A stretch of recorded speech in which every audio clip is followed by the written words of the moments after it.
The movie opens with a group of American soldiers in the middle of a dangerous mission in a war zone.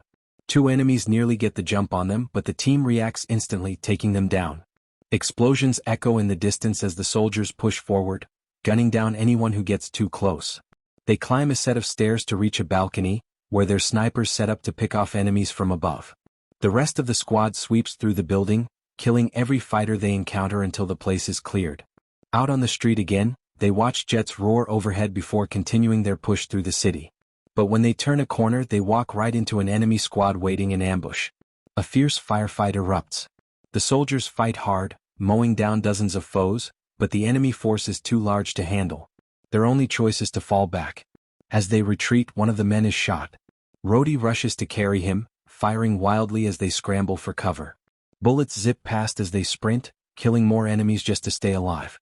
Rhodey tries to check his friend's wound, but there's no time, he has to keep shooting. When he finally looks again, his buddy is already gone. The team finds themselves trapped at the end of the street, another enemy squad closing in.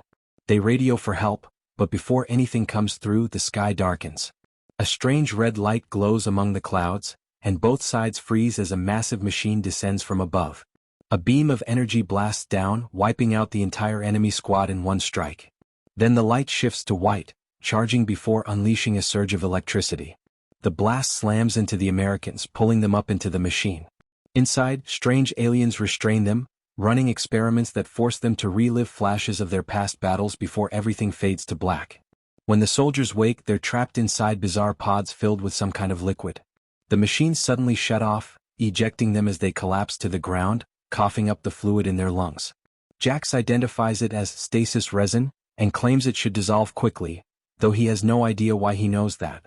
Confused, the squad debates whether the Russians or Chinese captured them, but the writing on the walls doesn't look human. Reyes finds a plaque listing their names and unit numbers, though he also doesn't know why he can read it.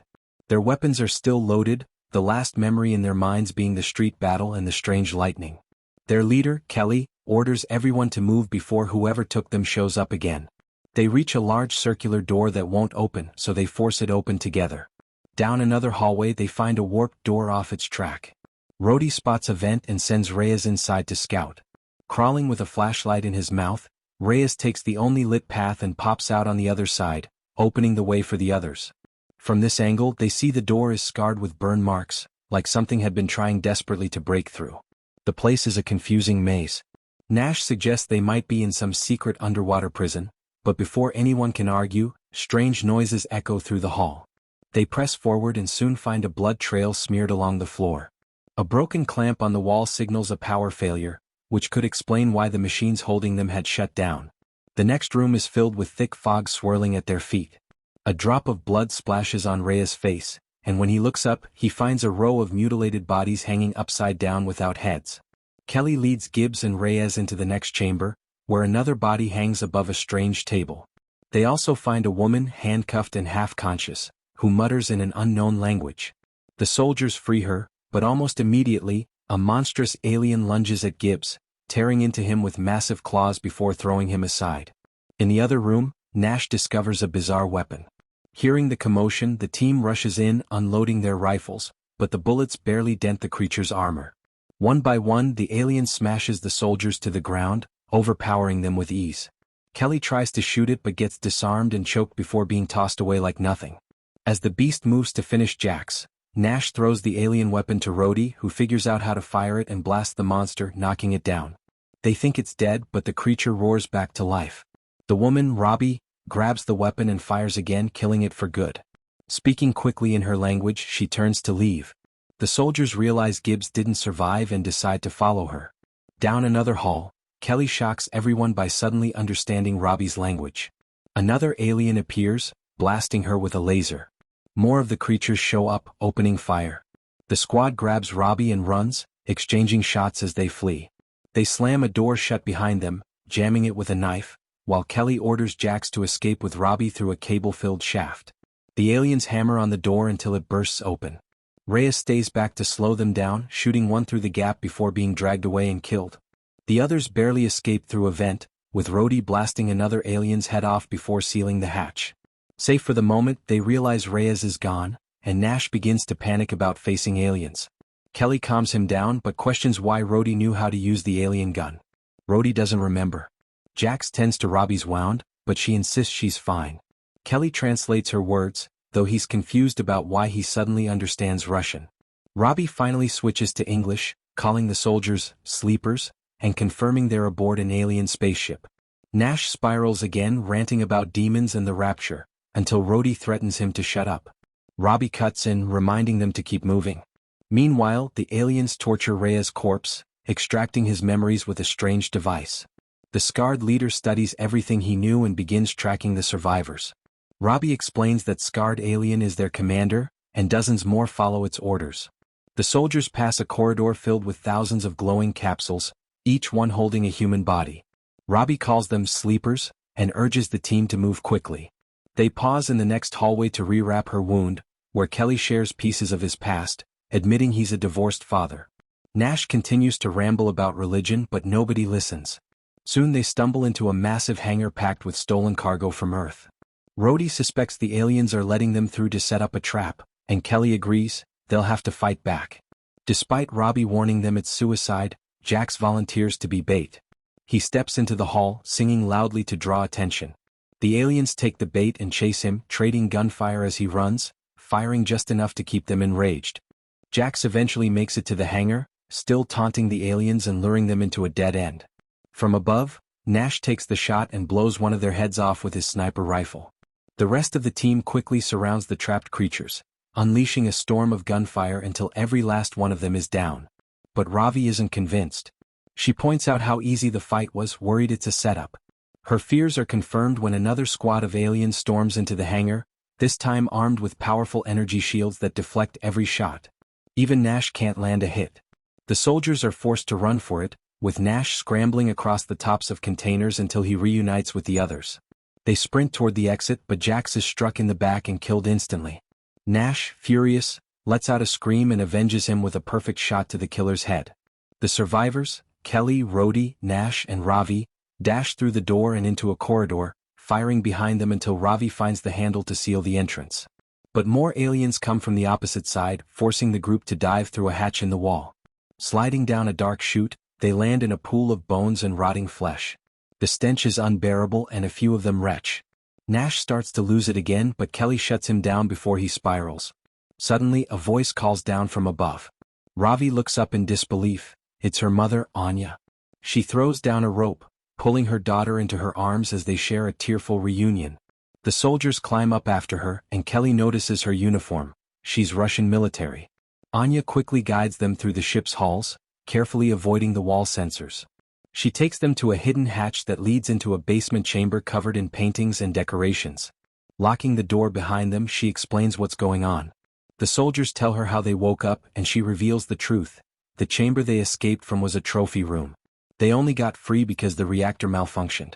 Anya admits she's been stuck on the ship for decades, maybe 20 or 30 years. The revelation hits the men hard when they realize Ravi was born here, a child of captivity. Anya then explains what started it all. Voyager 1 carried a map designed to invite friendly civilizations to Earth. Instead, these hostile aliens found it first. They launched an invasion, abducting the world's greatest military strategists. By plugging human minds into their machines, the aliens studied war tactics directly, which meant the soldiers had been frozen in stasis for decades. The strange dreams and memories they saw weren't real. They were war simulations designed to test humanity. Earth didn't stand a chance. With all that knowledge, the aliens crushed the planet in weeks. But the connection worked both ways, which explains why the soldiers instinctively learned things like how to use alien weapons. Anya calls this gift the exchange. The ship is now carrying humanity's spoils back to the alien homeworld. Ravi's father was the one who sabotaged the reactor, which is why the system failed and the sleepers were released. Anya admits she usually avoids other captives to stay alive, but her team died during that sabotage mission. Now she needs their help. Her special gift is being able to hear the creatures from afar, and she knows they're working to repair the communications relay. If they succeed, more ships will come. The soldiers realize they have no choice but to fight. Kelly looks at a photo of his daughter and realizes that if she's still alive, she's middle-aged by now. Rhodey thinks about his kids too. With grim resolve, the team decides to push forward with Anya's plan. They estimate about 24 aliens remain, with the comm center at the top deck, the heart of enemy control. The vents can take them there, but it'll trigger sensors. Luckily, Anya has explosives. They crawl through the vents until they reach their target. Rhodey and Kelly agree to distract the aliens while Nash, Ravi, and Anya set the charges. Before they split, Anya gives Kelly a stolen gauntlet that can project a shield. Nash's team reaches the main chamber first, watching the alien guards from a balcony. Meanwhile, Kelly and Rhodey move through a blood-smeared corridor, tripping one of the sensors. Kelly fires at it on purpose, taunting the aliens. The guards rush away to investigate, giving Nash and the women time to plant the explosives. Kelly and Rhodey ambush two guards from behind and hold their ground when reinforcements arrive. Rhodey activates the shield, letting them push forward through heavy fire. But the aliens fight back hard, even using their own kind as living shields. Outnumbered, Kelly and Rhodey are forced to retreat deeper into the ship, still trading shots. The aliens split their forces, half heading straight toward the main room. Anya hears them coming just as Kelly radios to warn her. With no time left, Rhodey makes a choice. He slams the door shut, trapping himself inside with the enemy, and tells Kelly to save the others. He fights with everything he has, firing the alien rifle until it clicks empty. Switching to his sidearm, he charges in close. One alien slams him into the wall, but before it can finish him, Rhodey pulls the pins on two grenades. The blast tears through the corridor, killing him and every alien around him.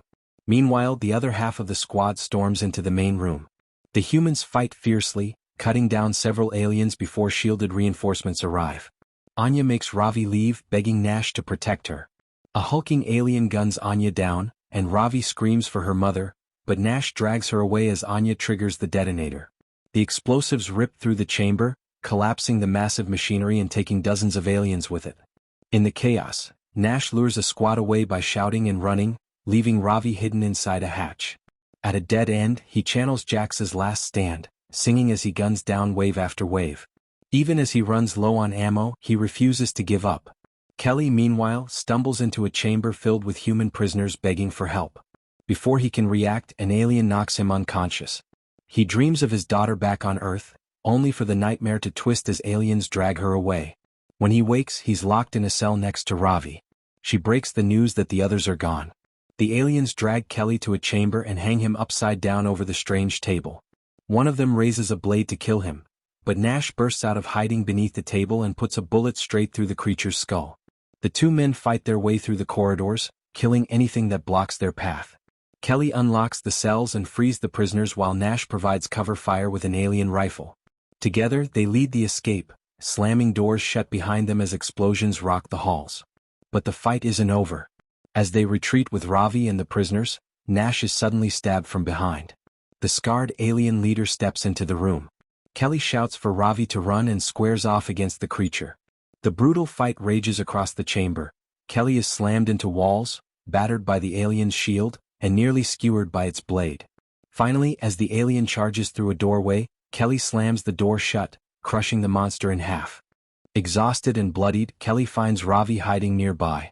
She's terrified, but he leads her forward. When they step outside, they're stunned to see they're back on Earth, but it's no longer the planet they knew. The world has become a barren wasteland. Make sure to subscribe and turn on notifications so you don't miss more videos like this. Thanks for watching.